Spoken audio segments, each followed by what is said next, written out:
ফেরেশতা, এ জমিন, তোমরা যারা জমিন ধ্বংস করে দিতে চাও, আমি আল্লাহ দেখতেছি কেমন গুনাহ হইতেছে।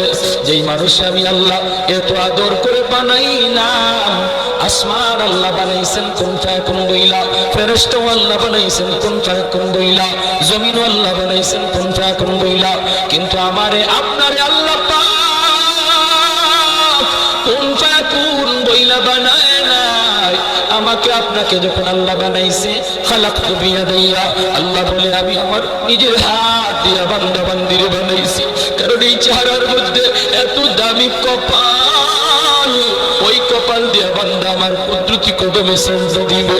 এই কপালটার এত দাম, এই কপাল কোন ফায়াকুন বললে হয় না, এই কপাল ফেরেশতাদের হাতে বানাইলেও হয় না, আমি আল্লাহ নিজের হাতে বানাইছি।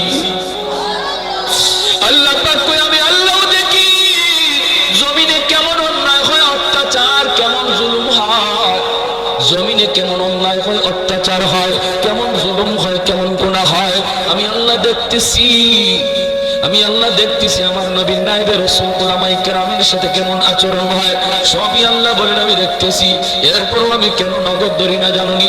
চার শ্রেণীর কারণে, লাউলা মাশাইখুল রুফকা ওয়াল শাবাব খুশা ওয়াল আতফাল রুদ্দা ওয়াল আনআম রুদ্দা।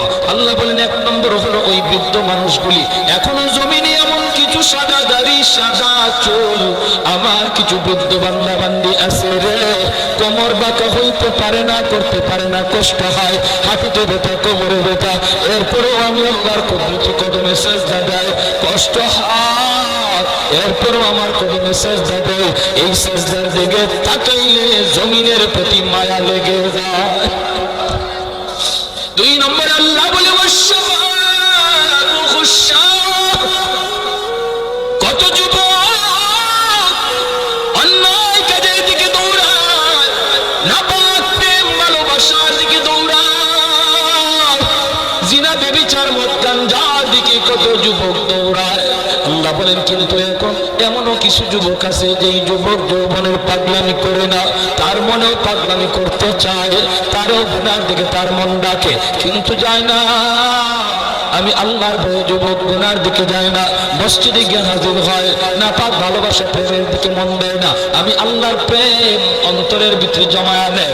ওই যুবকের সেজদা যখন জমিনে দেয়, তার সেজদার দিকে তাকাইলো এই গুনাহগার জমিনের প্রতি আমার মায়া লেগে যায়।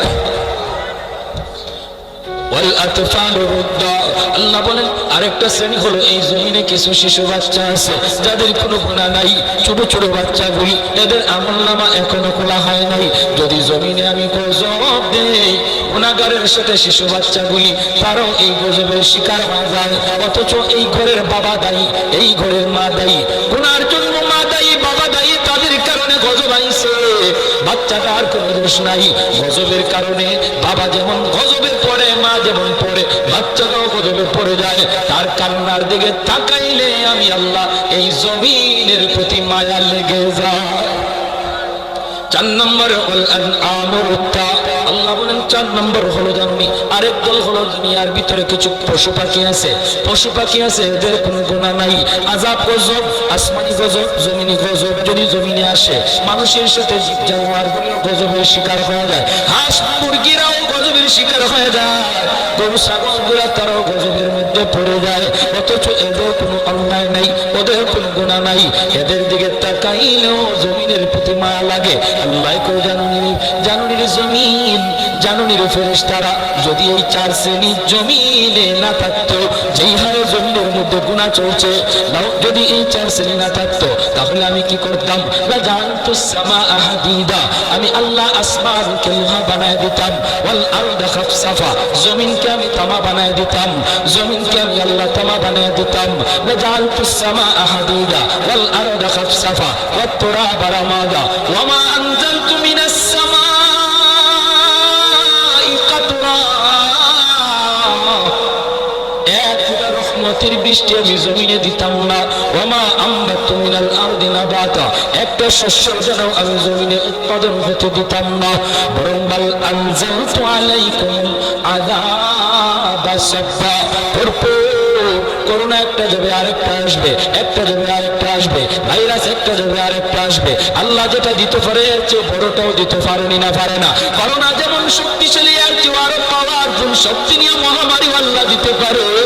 আল্লাহ কই যদি এই চার শ্রেণী জমিনে না থাকতো আমি আল্লাহ পরপর শুধু জমিনের মধ্যে গজব দিতাম। এই চার শ্রেণীর মধ্যে প্রথম দুই দল বৃদ্ধ মানুষ যারা এখনো আল্লাহর কদমে সেজদা দেয়, দুই নম্বর ওই যুবক যৌবনে যে আল্লাহর কদমে সেজদা দেয়। ও ভাইরা বন্ধুরা জন্য বলি, যৌবনকালে ইবাদত করলে সহজে আল্লাহর ওলি হইয়া যায়।